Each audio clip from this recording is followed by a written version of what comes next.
இருக்காங்கல்ல அவங்க தான். ஆ நிஜ வீட்டுக்குள்ள போயிர்றாங்க. போன உடனே அங்க ஒரு ரேடியோ ஆன் பண்ணது.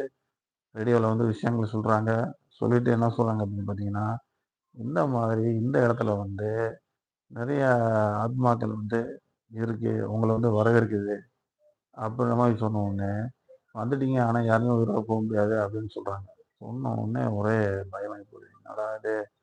வந்து உள்ள உண்மையிலேயே ஒரு நிஜ பேய் வீட்டுக்குள்ள வந்து மாட்டிக்கிட்டோமே அப்படின்னு சொல்லிட்டு முழிக்கிறாய்ங்க.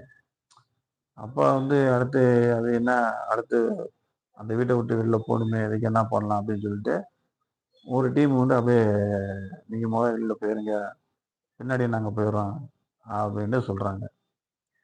அப்ப அந்த அந்த கோஷ்டி வீடு என்ன பண்ணுதுன்னா, ஃபர்ஸ்ட் நீங்க எல்லாரும் போயிருங்கன்னு போக விட்டுருது. கதாநாயகிலேருந்து எல்லாருமே தப்பிச்சு வந்துர்றாங்க.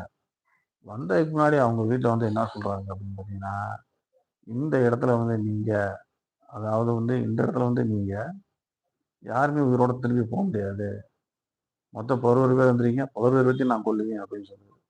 ஐயப்பா! இது என்னடா இது நம்ம எதார்த்தமா ஒரு ஒரு இதா பண்ணுனோம். ஆனா நிஜமாலயே வந்து ஒரு பேய் வீட்ல போய் மாட்டிக்கிட்டோமே அப்படின்னு சொல்லிட்டு எல்லாருக்குமே ஷாக் ஆகி போகுது. ஒரு பயம் வந்துருது. இதுலருந்து எப்புட்றா தப்பிக்கிறது?